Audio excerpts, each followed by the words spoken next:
Okay, I have got all of my stitches cast on for the front and the back. Front, back, or front and back. It doesn't matter. They're both exactly the same. Here's what we're making. The knit Tank Tunic.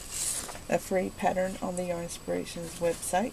Just look for www.yarnspirations.com and then search the patterns for the knit Tank Tunic. And we're doing a knit along in the forum. We're making this at the same time. And I know some of you are just following along quietly without saying a thing in the forum, but I would love to hear from you to see what yarn you've chosen to use and to see what kind of progress you're making with yours, because I love to see what you guys make. So like I said, I'm casting on the front and the back at the same time. I'm making size 2X, so I needed to cast on 131 stitches with the smaller needles. And for me, my smaller needles are size 7 because I knit a little tight. So yours, well, probably going to be size 6 needles.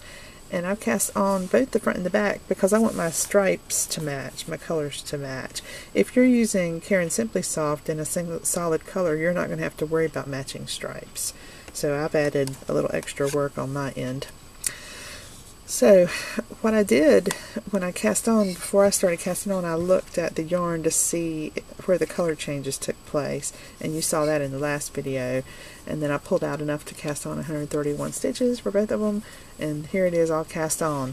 And what I did is, as I was casting on, I put a stitch marker after every 50 stitches to help me count. So there's 100 and there's 131. So there's the end of the first 131.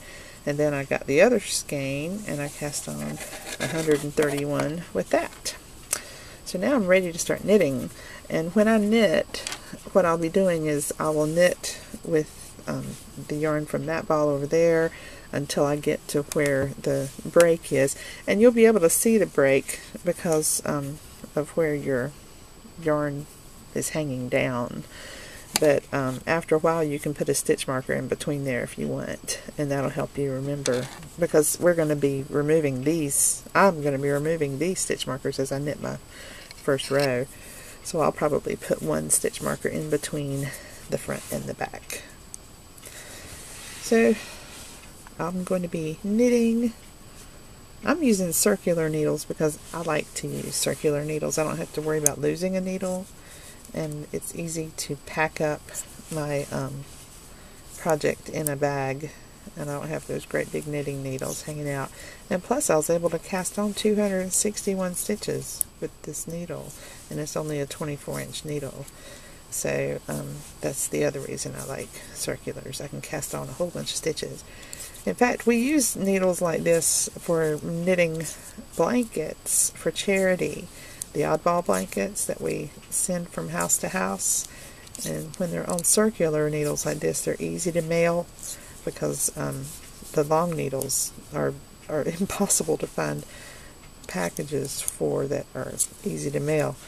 So circulars work best for that. Right, so on the pattern it says to knit every row for 1 inch, ending after a wrong side row, and then change to larger needles.